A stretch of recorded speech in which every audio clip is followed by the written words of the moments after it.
রাজধানীর বাজারে নিত্যপণ্যের দামে স্বস্তি ফিরেছে কিছুটা। সবজি, মাছ, মাংস ও চালের বাজারে স্থিতিশীলতা এলেও পেঁয়াজের দাম বেড়ে গেছে এবং এই নিয়ে অস্বস্তিও। এক সপ্তাহের ব্যবধানে দাম কেজিতে 40 টাকা থেকে বেড়ে বিক্রি হচ্ছে 120 টাকায়। দাম আরও বাড়তে পারে এমনই ইঙ্গিত দিলেন ব্যবসায়ীরা। রিপোর্ট করছেন সৈয়দ আব্দুল মুহিত। শুক্রবার সাপ্তাহিক ছুটির দিন হওয়ায় রাজধানীর কারণ বাজারে সকাল থেকে ক্রেতা বিক্রেতার ভিড়। কিছুটা স্বস্তির ছাপ অনেকের মুখেই। মৌসুমী সবজির সরবরাহ বেড়েছে, তাই কমেছে অনেক সবজির দাম। সিম, বেগুন, মিষ্টি কুমড়া, আলুর দাম স্থিতিশীল হলেও ফুলকপি, বাঁধাকপি সহ অন্য সবজির দাম ওঠানামা করছে। আগের থেকে সবজি কিছুটা কমে আইতেছে, তো এই লিগে একটু দাম একটু হালকা বাড়তে আছে। আবার যে পুরো শীত পড়ে গেলে কারণ একটু দাম একটু অ্যাভেলেবল হয়ে যাবে। গত কালকে যেরকম ছিল, পরশু দিন যেরকম ছিল, বর্তমানে আমি দেখতেছি সেরকমই আছে। যেরকম বেগুনটার দাম একটু বেশি ছিল, এখন আজকে একটু কম দেখতেছি। যে সিজন হিসাবে হিসাবে অনেক কম আছে আমার হিসাবে, আমরা কিনি তো। যেমন গত সপ্তাহে বেগুন ছিল 80 টাকা, এই সপ্তাহে বেগুন 90 টাকা।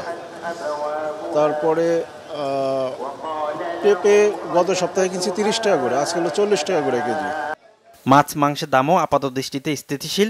রুই মাছ, কাতলা, তেলাপিয়া ও পাঙ্গাস বিক্রি হচ্ছে আগের দামের কাছাকাছি। গরুর মাংস আর মুরগির বাজারেও তেমন পরিবর্তন নেই। ডিম 120 থেকে 125 টাকা ডজন, ব্রয়লার বিক্রি হচ্ছে কেজিতে 170 টাকা। গেল সপ্তাহের রেটে বিক্রি হচ্ছে চাল। মিনিকেট আপনার 72 টাকা হইতে আপনার 76 টাকা, আর 28 চাল আপনার 56 টাকা হইতে 58-60 টাকা, মোটা চাল 52-54 টাকা, নাজির চাল 72 টাকা হইতে 80 টাকা প্লাস। অগ্রহায়ণ মাসে নতুন ধানটা কাটা পড়লে হয়তো বাজারটা কিছুটা কমতে পারে আর কি। তবে স্বস্তির এই বাজারে অস্বস্তির কারণ পেঁয়াজের ঊর্ধ্বমুখী।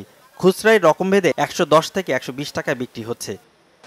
গভর্নমেন্টের কোনো কন্ট্রোল নাই, গভর্নমেন্ট এগুলো করে না। সরকার তো এখন দেখতেছে তো, সব গভর্নমেন্ট নির্বাচন নিয়ে ব্যস্ত, ক্ষমতা লয়ে ব্যস্ত। এখন এই দ্রব্যমূল্য দিয়ে গভর্নমেন্টের কোনো নজর নাই। যে দাম আমরা হিসাব করে আসলাম ওই দাম আমরা পাই নাই। এই 2-3 দিনের ব্যবধানে যে এত পরিমাণ একদম ডাবল হয়ে গেছে, যেটা মানে সাধারণ জনগণের জন্য মানে কাম্য না।